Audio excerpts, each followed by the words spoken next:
கேள்வி பார்வையாளருக்கு வணக்கம். இந்த நேர்காணலில் நாம் சந்திக்க இருக்கும் சிறப்பு விருந்தினர் அண்ணா திராவிட மக்கள் முன்னேற்ற கழக பொதுச் செயலாளர் வழக்கறிஞர் பசும்பொன் பாண்டியன் சார். வணக்கம். வணக்கம். சீமான் அவர்களுக்கு இரண்டாவது குழந்தை பிறந்திருக்கிறது. அதற்கு முன்னாள் அமைச்சர், திமுகவினுடைய மாவட்ட செயலாளர், எம்எல்ஏவாகவும் இருக்கக்கூடிய அனிதா ராதாகிருஷ்ணன் அவர்கள் தாய்மாமன் சீர் கொண்டு போனது தற்போது பல்வேறு சர்ச்சைகளையும் ஒரு பரபரப்பை ஏற்படுத்தியிருக்கிறது. கூடுதலாக பார்த்தோம்னா திராவிட இயக்க தமிழர் பேரவையினுடைய பொதுச் செயலாளர் கூடிய பேராசிரியர் சுபவீர பாண்டியன் அவர்கள் கூட கண்டிச்சிருக்காங்க. நீங்க எப்படி சார் பாக்குறீங்க? முதல்ல நம்முடைய சீமான் அவர்களுக்கும் அவருடைய மனைவி கயல்விழி அவர்களுக்கும் என்னுடைய வாழ்த்துக்களை தெரிவித்துக் கொள்கிறேன்.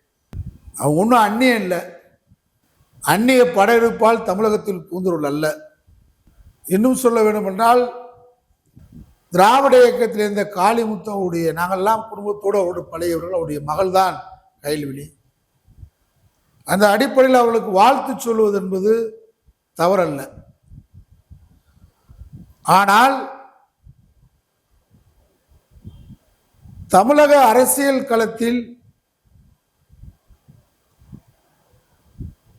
திராவிட முன்னேற்ற கழகத்தை எதிர்த்து எம்ஜிஆர் அவர்கள் மிகப்பெரிய ஒரு கட்சியை, அதிமுக என்ற கட்சியை உருவாக்கினார். கடுமையான விமர்சனங்கள் கலைஞர் அவர்கள் மீது வைக்கப்பட்டது. ஆயிரம் விளக்கு பகுதி பொதுக்கூட்டத்திலே எம்ஜிஆர் அவர்களை உட்கார வைத்துக் கொண்டு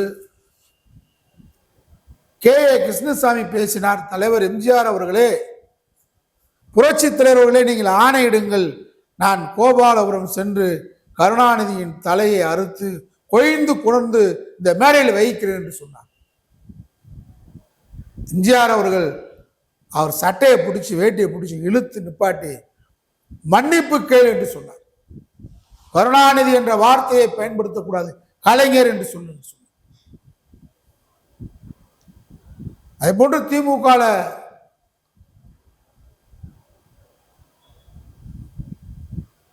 வண்ணை தேவைய ஸ்டாலின் நினைக்கிற ஒரு பேச்சாளர் இருந்தாங்க, இல்லை மகளிர் பேச்சாளர்.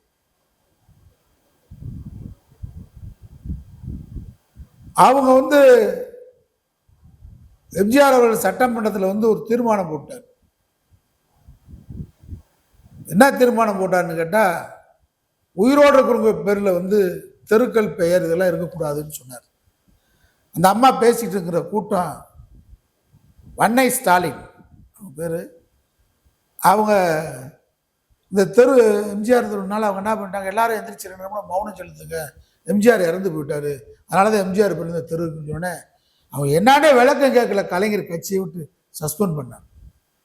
இப்படி ஒரு நாகரிக அரசியல் தமிழ்நாட்டில் இருந்துச்சு. எதிரும் புதிருமா எம்ஜிஆர், கலைஞர், அதிமுக, திமுக இருந்தபோது கூட, மறுமலர்ச்சி திராவிட முன்னேற்ற கழகத்தை தொடங்கிய போது கூட இவ்வளவு கடுமையா இல்லை. ஆனால் அரசியல் பிழைப்புக்காக சீமான் அவர்கள்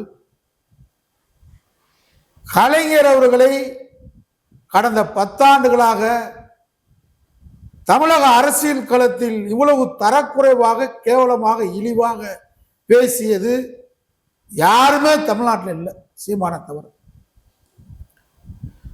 நாங்கள்லாம் கலைஞரை தமிழாக நினைத்தவர்கள், தமிழை உயிராக நினைத்தவர்கள். எங்களை போன்ற கோடான கோடி பேர் தமிழ்நாட்டில் கலைஞர் எழுத்தை தமிழாக கருதி, அந்த தமிழை நாங்கள் உயிராக கருதி வாழ்ந்து கொண்டு கூடிய இந்த நாட்டில் பிழைப்புக்காக சீமான் பேசினார். ஏற்றுக்கொள்ள முடியாது, மன்னிக்கவும் முடியாது, மறக்கவும் முடியாது. அதை விட ஒருபடி மேலே போய் தந்தை பெரியார் அவர்களை கடந்த 2 ஆண்டுகளாக திராவிட முன்னேற்ற கழக ஆட்சி இருக்கு, திராவிட மாடல் தளபதி ஸ்டாலின் முதலமைச்சர், திராவிட மாடல் அமைச்சரவை இருக்கு, எவ்வளவு பேசணுமோ அவ்வளவு கீழ்த்தரமா, இழிவா, எவ்வளவு அசிங்கமா பெரியார் உயிரோடு காலத்தில் பேசினாங்க. அதை விட அவர் மறைந்தும் பல பேர் விமர்சித்தாங்க, சோ போன்றவர்கள்லாம். எவ்வளவு கேவலமா பேசணுமோ திமுக ஆட்சியின் பாதுகாப்போட திராவிட மாடல் தளபதி முதலமைச்சர் ஆட்சி இருக்கும்போது, சட்டம் நம்ம கையில் இருக்கும்போது சீமானை இவ்வளவு பேச விட்டது, வளர விட்டது யார் குற்றம்? திமுக தோல்வி அடைந்திருக்கு, ஈவி இயந்திரத்தால் தோல்வி அடைஞ்சிருக்கு. அதே இடத்துல திமுகவுக்கு வருத்தம் திமுக மேல நிறைய இருக்கு. சீமானை எல்லாம் நடவடிக்கை எடுக்க விடாமல் இந்த நாட்டில் நடமாட வைத்த குற்றம் திமுக. இளைஞர்களுக்கு வருத்தம் உண்டு திமுக. உங்க தோல்வியில 6000 குழு போட்டிருக்கீங்களே, அந்த குழுவில் இதை விசாரிங்க. பாரம்பரியமா பெரியாரின்னு சொல்லி அண்ணாவை சொல்லி வளர்ந்த திராவிட இயக்க குடும்பம் கொதிச்சு போயிருக்கான். ஸ்டாலின் காலத்திலேயே பெரியாரை இழிவா பேசுறவனை தூக்கி உள்ள வைக்க முடியல, அப்புறம் எதுக்குடா திமுக திராவிட மாடல் தளபதி? கேட்டான் பல லட்சக்கணக்கான குடும்பங்கள் கொந்தளிச்சு போயிருக்கான். நீ நினைக்கிற மாதிரி சாதாரண அதிர்வலை இல்லை. திமுக தோல்விக்கு பல்வேறு காரணங்களில் இவிஎம் இயந்திரம் தான். ஆனா வெற்றி நீங்க, நான் அந்த இடத்துல மறுக்கல. ஆனா அவங்களுக்கு ஓட்டு சதவீதம் குறைஞ்சுதான் வெற்றி பெற்றிருப்பீங்க. அதுக்கு காரணம் இந்த மாதிரிலாம் ஒரு காரணம் இருக்கு. பெரியாரை அவ்வளவு இழிவா பேசுறது, ஆட்சிக்கு வந்தா நான் வருவேன், பெரியாருடைய நினைவிடத்தை இடிப்பேன், அண்ணா நினைவிடத்தை இடிப்பேன், கலைஞருக்கு சுடுகாடு தேவையா, வேணா நினைவு சின்னம் தேவையா? திமுக ஆட்சியில் ஆய்வுக்குழு கூட்டம் நடத்துறீங்க. அந்த ஆய்வுக்குழு கூட்டம் சென்னையில் திமுக கோட்டை, அங்கே கலைவாணர் நகரத்தில் நடக்குது. நான் தற்செயலாக அந்த பகுதியில் போனவன், நான் போய் சீமானோட எதிர்த்து பேசுறேன். ஆனால் அந்த சீமானை திமுக, கலைஞர் குடும்பம், நம்முடைய ஸ்டாலின், தம்பி உதயநிதி நடுவீட்டில் கூப்பிட்டு உட்கார வச்சு பேசுறீங்க. இது எப்படி ஏத்துக்கிற முடியும்? என்ன நாகரி என்ற பேரால கள்ளக்குடி கொண்ட கருணாநிதியின் பாட்டை கேட்டாலே, நான் உண்மையை சொல்றேன், அந்த பாட்டை கேட்டு நாங்களும் திமுக வந்தோம். வீட்டுக்கு கடைக்கு ஏதாவது சாமான் போட்டு சின்ன பேரா அந்த கள்ளக்குடி கொண்ட கருணாநிதி பாட்டை நின்றுது. அந்த பாட்டை முழுமையா கேட்டுட்டு தான் வீட்டுக்கு போவோம். உணர்ச்சி பூர்வம் வந்தோம்பா. நாங்கெல்லாம் உணர்ச்சி இல்லாதவனை திமுக நீங்க வளர்த்தீங்க. கள்ளத்தனம் புரிந்த கருணாநிதி என்ற பாட்டை எத்தனை இடத்துல பாடுறது? அந்த சீமான மூஞ்சில முழிக்கலாமா ஸ்டாலின்? வீட்டுக்குள்ள அனுமதிக்கலாமா? அண்ணாவை தரக்குறைவாக திமுக ஆட்சியிலே தான் அதிகமாக விமர்சிக்கப்பட்டார். ஆட்டுப்புழுக்கு அண்ணாமலை அண்ணாவை இழிவா பேசினார். நான் தான் கடுமையாக விமர்சனம் பண்ணேன். கவர்னர் அண்ணா சொன்னார், நாட்டுக்கு கவர்னர் தேவையில்லை, ஆட்டுக்கு தாடியும் தேவையில்லை, நாட்டுக்கு கவர்னர் தேவையில்லை. இதைத்தான் நான் சொன்னேன். இதைத்தான் முதலமைச்சர் அந்த ஸ்டாலின் சொன்னீங்க, தம்பி உதயநிதி சொன்னாரு. ஆனா என் மேல வழக்கு, திமுக காரி மேல, திராவிட இயக்கத்துக்காரி மேல வழக்கு போடுறீங்க. கள்ளத்தனம் புரிந்த கருணாநிதி பாட்டு பாடுறாரு. பெரியாறு கோட்டையை பார்ப்பன கடப்பாறை வச்சு இடிப்பேன்றது, பெரியார தரக்குறைவா பேசுறது, கனிமொழிய தரக்குறைவா பேசுறது, உதயநிதியை தரக்குறைவா பேசுறது, இது எல்லாம் திமுக ஆட்சியில் நடக்குது.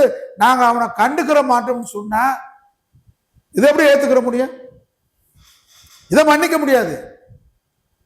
இப்ப நீங்க என்ன பண்றீங்க? கடைசிக்கு அனிதா ராதாகிருஷ்ணன் இவரு இதே சீமான் கைலுலிக்கு பிரபாகரன் ஒரு பையன் பிறந்திருக்கான். அப்ப தாய்மாமன் சீர் கொண்டு போனாரா? என்ன அவசியம் தேவை என்னன்ற திமுக தலைமையை மீறி போலாமா? அப்படி அனிதா ராதாகிருஷ்ணன் போனதுக்கு, சீமான் வீட்டுக்கு போனதுக்கு என்ன காரணம்? அனிதா கிருஷ்ணன் நாடாரு, சீமான் நாடாருண்டா ஜாதி பாசமா வெட்டி வெளியே உடைச்சு சொல்லுங்க. சீமான் சொல்லுங்க, இல்ல அனிதா சொல்லுங்க. என்ன தாய்மா? எப்படி தாய்மாம நீங்க? காளிமுத்து மறவர் மனோரி அண்ணி அவங்க யாரு? அவங்க தெலுங்கு ஆசாரி. ஜாதி அடிப்படையில் அவங்க பிரிச்சு வச்சிருக்கிறது. மனுதர்ம நாங்க ஜாதி இல்லாதவன். மனுதர்ம தாய்மாமன் உறவுக்கு எப்படி காரணம்ன்றேன்? எப்படி? அப்ப நீ ஜாதி அரசியல் பண்றீங்க, அனிதாவும் சீமான். அது மட்டும் இல்ல, என்ன திடீர்னு நீங்க போய் தனிப்பட்ட முறையில் உறவு நீங்க போய் பாருங்க. யாருக்கு? பத்திரிகைக்கு எதுக்கு சொல்லணும்? ஊடகத்துக்கு எதுக்கு சொல்லணும்? நீங்க போய் பாருங்க. உன் மனைவியை கூட்டு போய் குடும்ப உறவா போய் பார்க்கலாம், தப்பு இல்லை. எங்களுக்கெல்லாம் அது தேவையில்லை. எங்களுக்கு எவன் ஒருவன் பெரியாரை இழிவா பேசுறானோ, அண்ணாவை, திராவிடத்தை, கலைஞரை, எம்ஜிஆரை, இந்த அம்மாவை எவன் தமிழ்நாட்டில் இழிவா பேசுறானோ அவன் எங்களுக்கு எதிரி. எவ்வளவு பெரிய ஆளா இருந்தாலும் அவன் நிழல் கூட எங்களுக்கு படக்கூடாது. அரசியல் களத்தில் சமரசம் இல்லாமல் எதிரியாக இருப்போம். திராவிட இயக்கம் தான் எங்களுக்கு உயிர் மூச்சு. திராவிடத்தை, பெரியாரை, திராவிட கருத்திலே எவன் எழுத்து பேசுறானோ அவனை நாங்கள் எதிர்ப்போம். எந்த விளைவு வந்தாலும் சந்திப்போம். எப்படி அனிதா ராதாகிருஷ்ணன் போறாரு? எப்படி திமுக தலைமை ஒத்துக்கிறீங்க? என்ன உறவு? கள்ளத்தனம் புரிந்த கருணாநிதின்றத அனிதா ராதாகிருஷ்ணன் ஒத்துக்கிறாரா? கருணாநிதி குடும்பம் தெலுங்கு குடும்பம் சொல்லி சீமான் பேசுறாரு, அதை ஒத்துக்கிறாரா அனிதா ராதாகிருஷ்ணன்? என்ன உறவு உங்களுக்கு? எப்படி அதற்கு பத்திரிகையில் செய்தி ஆக்குறீங்க? 11 பவுன் செயின் போட்டாரு, இத்தனை வகையான சீரு கொண்டு போனாரு. இது தேவையப்ப நாட்டுக்கு? ஒன்றிய அரசு இங்கே RSS பாஜக சீமானை இறக்கி விட்டு பார்த்து தோல்வியடைய வைத்து விஜய் மூலமாக இன்றைக்கு நம்மை EVM இயந்திரம் மூலமாக வெற்றி பெற்று உட்கார்ந்துருக்கு. அனிதா ராதாகிருஷ்ணனுடைய செயல்பாடு திராவிட இயக்கத்துக்கு எதிரானது, கலைஞர் எழுத்துக்கு எதிரானது, பேச்சுக்கு எதிரானது. நீங்க ஆட்சியில் இருக்கும்போது விட்டு தப்பு, 2 தப்பு பண்ணீங்க. இப்ப நாங்க தோத்துட்டோம் 6000. ஒன்னு சீமானுக்கு அந்த பெண்ணு கொடுத்து வழக்கு கொடுத்தாங்க, விஜயலட்சுமி ஒரு பெண்ணு. அவங்க வழக்கு கொடுத்து அந்த வழக்கு விசாரிக்க வேண்டியதானே? பெரிய லைவ் போட்டு வர்றத காட்டுறீங்க. ஆட்சி அதிகாரத்தை நேற்றைக்கு சாதாரண சூர்யா திருச்சி சிவா பையனை இந்த தற்கூரி ஆட்சியில் அரெஸ்ட் பண்றான். உடனே 20 நாளைக்குள்ள யூடியூப் பூரா முடக்க நினைக்கிறாரு. இந்த தாவேக்காக்கு எதிரான செய்திகளை பூரா முடக்க நினைக்கிறாங்க. திருநெல்வேலியோட யூடியூபர் கைது. ஒரு 20 நாளைக்குள்ள இந்த ஆட்சிக்கு எதிராக, தனக்கு எதிராக யாரும் பேசக்கூடாதுன்னு நினைச்சு ஒரு முதலமைச்சர் செயல்படுறாரு. தவறான முறையில் செயல்பட வேணாம். அந்த பெண் வழக்கு சொந்தமாக கைது பண்ணி சீமானை நீங்க உள்ள போட்டுக்கலாம், ஏன் போடல? என்ன காரணம்? அது மாதிரி விஜய அங்கேயே நீங்க வளைச்சு பிடிச்சிருக்கணும். எங்க காரூர்ல ஓடும் போதே 41 பேர் மரணத்துக்கு யார் காரணம்? திமுக காரணமா? ஏன் நீங்க கைது செய்யல? இப்ப குடையுதே, குடைச்சுதே. என்ன கொடை? புஷி ஆனந்த் ஓடிட்டான். 6 வருஷம் நான் டெல்லிக்கு ஓட்டான். எங்க 41 பேர் பாடி விழுந்து கிடக்கு. ஒரு தாவேக்கா தற்கூரிய இறுதி அஞ்சலிக்கு போக துப்பு கட்டவன் தாவேக்கா. கோழைகள் புஷி ஆனந்த் தூக்கி கடலூர் சிறையிலையும், ஆதவர்ஜனா தூக்கி புழல் சிறையிலையும், விஜயை தூக்கி சேலம் ஜெயிலையும் போட்டிருந்தா தாவேக்கான்ற கட்சியை காணாம போயிருக்கும். ஏன் செய்யல? ஒரு தவறு செய்தால் அவன் தேவன் என்றால் விடமாட்டேன்ற மாதிரி சங்கராச்சாரியாரே தூக்கி உள்ள வைத்த இந்த அம்மா எங்க? பெரியாரை இவ்வளவு இழிவா, கலைஞரை இவ்வளவு இழிவா, கேவலமா, கீழ்த்தரமா பேசினால வீட்டில் கூப்பிட்டு, நாடு வீட்டில் கூப்பிட்டு உட்கார வைக்கிறீங்க. திமுக தொண்டன் பெரியாருடைய உணர்வால உங்களை ஒத்துக்கல. ஒரு 2% ஓட்டு குறைஞ்சிருக்குன்னா இதெல்லாம் ஒரு காரணம். அனிதா ராதாகிருஷ்ணன் செயல்பாடு எல்லாம் திமுக தலைமை ஒத்துக்கொள்கிறதா கேட்கிறேன். உங்க உறவுனா தனிப்பட்ட முறையில் யாருக்கும் பத்தியாளர் சொல்ல வேண்டிய அவசியம் இல்லை. எதை சரி கட்ட போனார்? எதற்காக சீமான் வீட்டுக்கு சென்றார்? திராவிடத்தை ஒழிப்பேன், பெரியாரை ஒழிப்பேன், பார்ப்பன கடப்பாறையால் பெரியார் கோட்டையை தகர்ப்பேன், ஸ்டாலின் ஒரு தெலுங்கன், கள்ளத்தனம் புரிஞ்ச கருணாநிதி, இவ்வளவும் பாடிக்கிட்டு இருக்கிறாள் வீட்டுக்கு திமுக அமைச்சர் சம்பாதிச்சது செயின் கொண்டு போறாரா? இதை நாங்களாம் பெரியார் தொண்டை, கலைஞர் எழுத்தால் வாழுகிறீங்க, நாங்களாம் பொறுத்துக்கிட்டு இருக்க முடியாது. ஒன்றும் செய்ய வேணாம் எங்களுக்கு. அது மாதிரி கன்னியாகுமரி முனையில் நாகர்கோவிலில் மணல் கடத்தல் நடக்குது. குவாயில் லாரியில் அனுமதி மீறி, எவ்வளவு அனுமதி லோடு ஏற்ற சொல்றோன்னா அதை மீறி கொண்டு போயிட்டு இருக்காங்க. இதை மனோ தங்கராஜன் ஒரு அமைச்சர் இருந்தார் திமுகல, கண்ணியமான ஆளுக்கெல்லாம் அங்கே இடம் இல்லை. அவருக்கு சீட்டு கொடுக்கல. சீட்டு கொடுத்திருந்தா இன்னும் அவர் ஒரு தொகுதி வெற்றி பெற்றிருக்கார். தொகுதி அழகா வச்சிருந்தார். அங்க கேட்காத கம்யூனிஸ்ட் கட்சிக்கு தொகுதியை கொடுத்தீங்க. அதான் டாட்டா போயிட்டு வர்றேன், நாங்க வந்து கவர்னர் ஆட்சி வந்துடும், எங்களுக்கு விஜய் ஆதரிக்கிறேன். எந்த கம்யூனிஸ்ட் அந்த தொகுதியை கேட்கல? கம்யூனிஸ்ட் மனோ தங்கராஜ் அருமையா வேலை பார்த்தவர். 25 குவாரிகள் அனுமதி மீறி இந்த குவாரிகளை என்ன இன்னைக்கு வந்து தாவே காட்சி வந்துருச்சு, பிரபு போய் சோதனை மந்திரி இருக்காங்க. கன்னியாகுமரி மாவட்டத்தில் மனோ தங்கராஜ் 25 குவாரிகளை இழுத்து மூடினார். அது எல்லை மாவட்டம், கொள்ளையடிக்கிறதுக்கு சரியான மாவட்டம். மணல் கொள்ளை, நார்கோயில், குவாரி.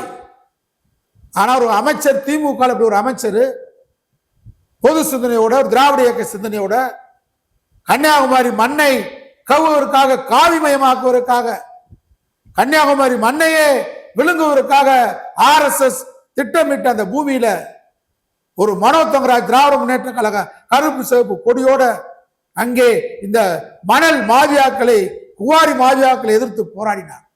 25 குவாரியில அமைச்சராக மூடினார்.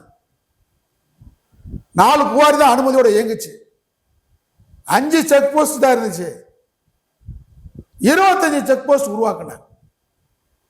அவன் கேரளாக்காரன் வந்து என்ன பண்றான், மருத்துவ கழிவுகளை கொண்டு போடுறான். நம்மால்புரங்கிறது அரிசியை கடத்துறான். எல்லாத்தையும் சோதனை நிப்பாட்டினாரு மனோ தங்கராஜ். அவருக்கு என்ன பரிசு? தொகுதி அருமையா வச்சிருந்தார். இன்னைக்கு வெற்றி பெற்றிருப்பார். உதயசூரன் எழுந்திருக்கும் கன்னியாகுமரியில் உதயசூரன் எழுவிடாம தடுத்தது யார்? மணல் மாபியா, குவாரி கும்பல், இந்துத்துவ முதலாளிகளும் இந்துத்துவ மதவாதிகளும் கார்பரேட் சதியில ஒரு திமுக அருமையான தொண்டன் கொள்கைவாதிக்கு இடம்பெறா, அப்ப எப்படி இங்க திமுக வேலை பார்க்க முடியும்? சொல்லுங்க பதில். தூத்துக்குடியிலிருந்து ஜெயிச்சு போன அனிதா ராதாகிருஷ்ணன் கன்னியாகுமரியில் வெற்றி பெற்ற ஆஸ்டினை கூப்பிட்டுக்கிட்டு, ஏன் மனோ தங்கராஜ் மாவட்ட செயலாளர் தானே, கலெக்டரை பார்த்து என்ன பெட்டிஷன் கொடுக்குறாரு? என்ன பெட்டிஷன் கொடுக்குறாரு அனிதா? திமுக தலைமை இதை ஒத்துக்கொள்ளுகிறதா?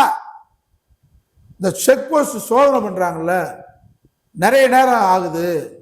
இன்றியமையாத பால் கொண்டு போனா நீங்க சொல்ல வேண்டியதான், தடுத்தாங்களுக்கு பால் வண்டியை.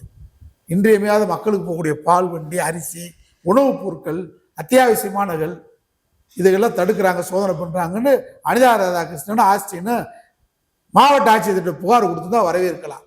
இந்த கல்லு குவாரி கல்லுக்கு ஏன் கொஞ்சம் லேட்டா போயிட்டு போகுது? என்ன குடிமொழி போகுது? இங்கே கடத்திட்டு போறேன், அனுமதி இல்லாமல் போறேன், தப்பா போறேன். மனோ தங்கராஜ் கண்டுபிடிச்சு நிப்பாட்டி இருக்காரு. இது சம்பந்தமா பேட்டி கேட்டா அனிதா என்ன சொல்றாரு? மனோ தங்கராஜ் அண்மை காலமா குழப்பத்துட்டு இருக்காரு. ஆமா, அவருக்கு எதுக்கு குழப்பம்? உங்களுக்கு தான் குழப்பம். இந்த ஆட்சி விழித்துக் கொள்வதற்குள் எல்லையில் கடுமையான சோதனை வருவதற்கு முன்பாடி நீங்க சம்பாதிச்ச இந்த கல் குவாரிகளை பூரா, அனிதாக்கு நிறைய கல் குவாரி இருக்குன்றாங்க விருதுநகர் மாவட்டம் வரைக்கும். இப்படி ஆளுகளை வச்சுக்கிட்டு நீங்க அனிதா வந்து இப்படிலாம் இருந்து செயல்பட்டா எப்படி திமுக? அவர் வெற்றி பெறுவாரு. அவர் வெற்றி பெற்றிருக்காரு. அவர் இந்த கலை, நீங்க அவரெல்லாம் வெற்றி, அவரெல்லாம் தோக்கடிக்காதான் காங்கிரஸ்காரனை வா வந்து பாரு நின்று ஜெயிச்சு பாருன்றாரு. அவர் வெற்றி பெறதுக்கு கலை அது. அந்த கலையெல்லாம் திமுக பாரம்பரியமாக வராது, அது வேற. ஆனா இந்த நிலைமையெல்லாம் எப்படி போய் சீமான போய் நீங்க போய் ஆதரிக்கிறது?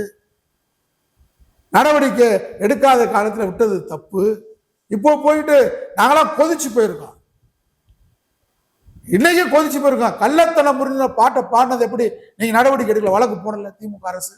திமுக அரசு செய்த தவறுகள் தொடர்ந்து அனிதா போன்றவர்கள் இந்த மாதிரி நடவடிக்கை ஈடுபடுவது திமுக தலைமை நடவடிக்கை எடுக்கணும், கண்டிக்கணும். நன்றி சார். நன்றி.